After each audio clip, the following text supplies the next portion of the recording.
O trecho do Evangelho proposto à nossa reflexão é tirado hoje do Evangelho de Mateus, capítulo 9, 36 até 10, versículo 8. Lemos então a Escritura. Naquele tempo, vendo Jesus as multidões, compadeceu-se delas, porque estavam cansadas e abatidas, como ovelhas que não têm pastor. Então disse a seus discípulos: a messe é grande, mas os trabalhadores são poucos. Pedi, pois, ao dono da messe para que envie trabalhadores para a sua colheita. Jesus chamou os 12 discípulos e deu-lhes poder para expulsarem os espíritos maus e para curarem todo tipo de doença e enfermidade. Esses são os nomes dos 12 apóstolos. Primeiro Simão, chamado Pedro, e André, seu irmão, Tiago, filho de Zebedeu, e seu irmão João, Filipe e Bartolomeu, Tomé e Mateus, o cobrador de impostos, Tiago, filho de Alfeu e Tadeu, Simão, o zelota, Judas Iscariotes, que foi traidor de Jesus. Jesus enviou esses 12 com as seguintes recomendações: não deveis ir aonde moram os pagãos, nem entrar na cidade dos samaritanos. Ide antes as ovelhas perdidas da casa de Israel. Em vosso caminho anunciai: o reino dos céus está próximo.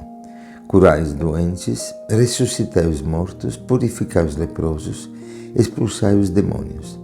De graça recebestes, de graças deveis dar. É claro, estamos hoje na frente da belíssima experiência do chamado apostólico, os 12 apóstolos.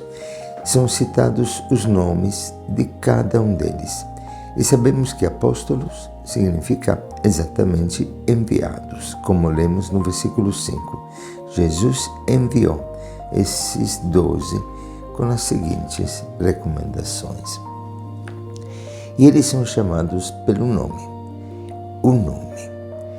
É claro que mesmo que aqui estamos na frente do chamado específico dos 12 apóstolos, dos quais ouvimos os nomes, o envio não é apenas para os 12, nem para os 72 discípulos, como iremos ler em frente no Evangelho de Mateus, mas para cada um de nós, cada cristão é chamado pelo nome. No batismo, recebendo o nome, recebemos de fato uma missão, para realizar aquela missão que é destinada para cada um de nós. Nosso nome expressa esta missão. Temos cada um de nós um modo próprio, único, de ser filho, de ser irmão, um modo único de ser missionário. E o nome de cada um de nós, dado pelo batismo, indica um direcionamento, uma missão específica. Isto é fantástico. Qual é o teu nome? Qual é a tua missão no mundo? Como você é chamado a ser apóstolo de forma própria, particular? Lembramos, por exemplo, o nome de Moisés.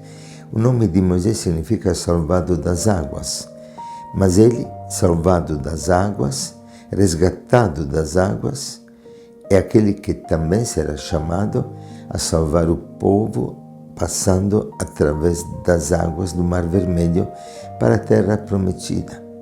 Elias, o grande Elias, o nome dele significa Deus e Yahvé. Ele é Senhor e Deus. E será mesmo Elias, num tempo de crise espiritual, que terá que manifestar para o povo que Deus é Yahvé. E através do desafio dos 450 profetas de Baal, ele manifesta o poder de Yahvé como único Senhor do povo escolhido, Israel. E agora uma pergunta: qual é o segredo da missão apostólica, o segredo da nossa missão, a raiz, a força da nossa missão? É interessante que o trecho do envio dos 12 apóstolos começa com as seguintes palavras: Jesus percorria todas as cidades e vilarejos, ensinando nas sinagogas deles, pregando o evangelho do reino e curando toda doença e toda enfermidade. Logo depois iremos ler que, vendo as multidões, Jesus se enche de compaixão e por isso constitui os 12. É belíssimo entender algo fundamental na nossa vida cristã. Até o nome diz Cristo. Cristão é aquele que vive Cristo, que revive Cristo, que deixa Cristo viver nele. Em modo próprio, a missão nossa é tornar Cristo presente no mundo, deixar Jesus acontecer. Eu digo frequentemente, missão é deixar Jesus acontecer. Se prestamos atenção neste começo do trecho, nós vemos que todas as cidades, os povoados, eram ensinadas por Jesus, que prega o Evangelho e que cura. São os mesmos termos que nós encontramos no envio dos apóstolos. Em outras palavras, Jesus nunca pede o que ele não realiza. É ele que realiza a missão. Ele que veio a este mundo e, deixando o mundo, nos envia para continuar a mesma missão que ele começou. Ele que vai, ele que não para. Jesus é chamado o caminho, aquele que sempre vem no encontro do homem em todas as circunstâncias da vida. Ele que cura, ele que tem cura das pessoas, que tem cura de cada filho do Pai. Ele que revela a cada filho o nome do Pai, a dignidade e a herança de filho. Ele que nos revela a nós mesmos, revela a nossa grandeza, revela quanto preciosos somos para o Pai e somos para os irmãos aos quais somos enviados. Não é por acaso que o Evangelho de Mateus termina exatamente com essas palavras no versículo 20 do capítulo 28. Eis que estou com vocês todos os dias até o fim dos tempos. Isso se dá logo depois do último envio de Jesus para os apóstolos. Toda a autoridade me foi dada no céu e na terra. Vão, portanto, e façam que todas as nações se tornem discípulas, batizando-as em nome do Pai, do Filho e do Espírito Santo, ensinando-as a observar tudo o que lhes ordenei. E, paralelamente, o capítulo 16 de Marcos, no versículo 20, último versículo do Evangelho de Marcos, logo depois, novamente, do envio dos apóstolos, diz: E eles partiram e pregaram por toda parte. O Senhor agia com eles e confirmava a palavra por meio dos sinais que a acompanhavam. É fantástico. Nós não podemos não entender que realmente evangelizar, repito mais uma vez, é deixar Jesus acontecer. Ele que confirma a palavra que ele mesmo, com os sinais que acompanham. E por isso é fundamental que esses sinais também sejam relatados, experimentados ao proclamar a palavra do Senhor. E toda a nossa vida, de fato, é um andar com Cristo, é um êxodo, é um sair de nós mesmos, é um sair do túmulo de morte. Nós somos os primeiros que somos chamados a ressuscitar. Ressuscitando os outros, também manifestamos na nossa vida a força da ressurreição de Cristo. E sabemos que São João diz: quem ama passa da morte para a vida, e amar nada mais é do que sair da nossa inconsistência para ir ao encontro do outro. Toda a vida, repito, é um êxodo, é um sair para estar em relação, é um viver em relação com o Pai, em relação com os irmãos. É um caminhar rumo ao futuro, uma meta, rumo ao paraíso, a vida eterna. E neste caminho ninguém é excluído. Precisamos entrar em todos os povoados, em todo o vilarejo, como Jesus nos ensina.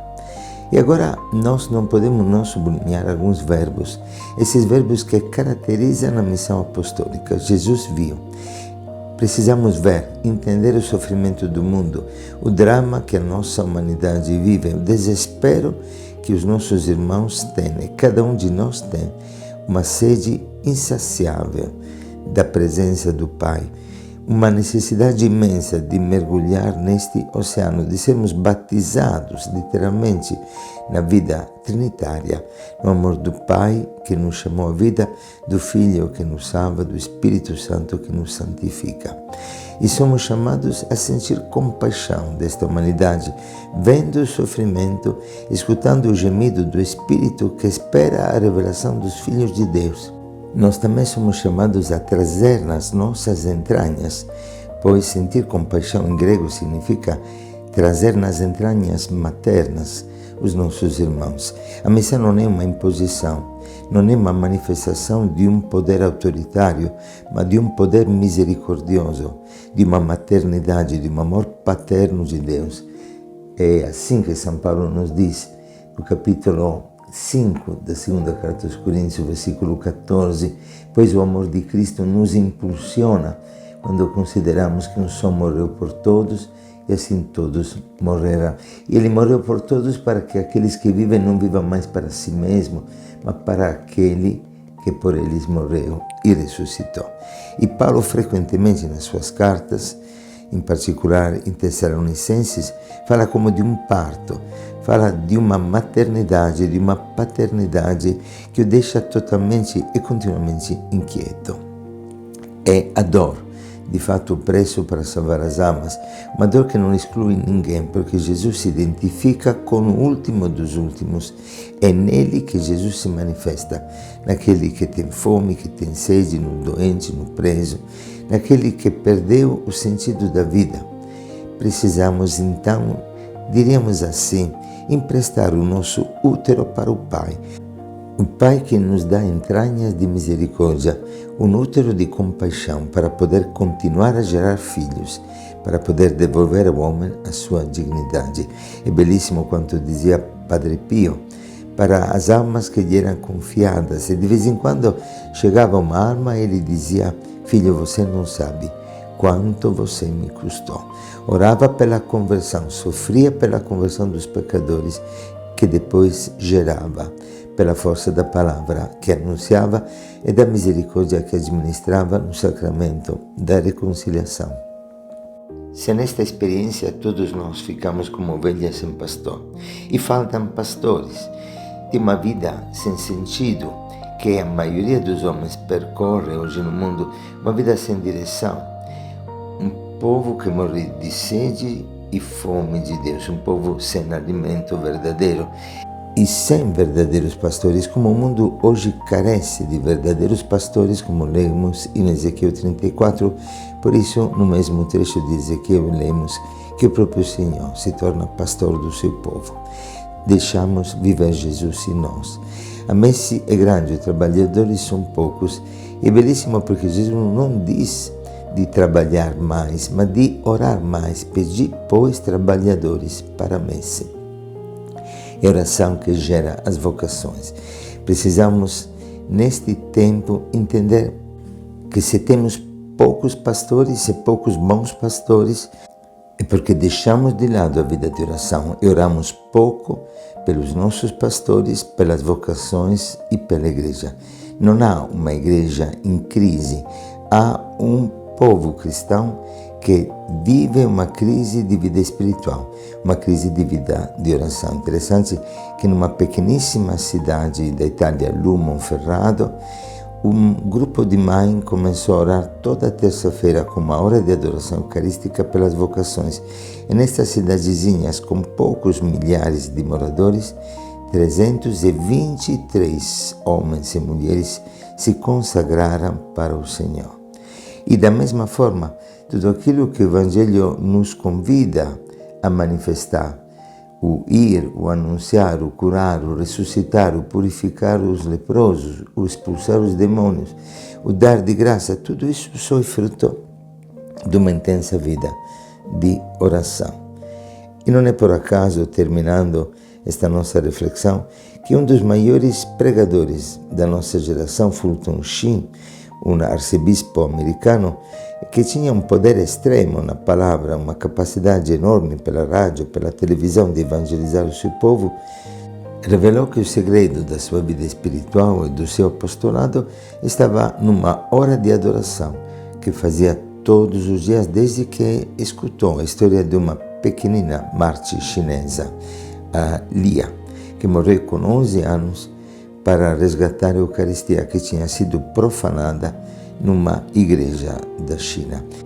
Esta pequenina menina chinesa toda noite entrava na igreja silenciosamente para comungar com a língua. Na época não se podia trazer a Eucaristia à boca pelas mãos, aquelas hóstias que estavam no chão e que tinham sido profanadas até uma noite em que o militar que estava de guarda descobriu a pequena que comungava a última hóstia e matou, golpeando-a violentamente com a sua arma. Pedimos então, Senhor, a graça de poder descobrir o segredo para sermos e termos bons pastores nesta humanidade, neste nosso tempo, através da adoração eucarística, através da oração fervorosa. Que o Senhor te abençoe e te guarde, inflamando-te com o seu Espírito Santo neste dia de graça. Um bom domingo para todos.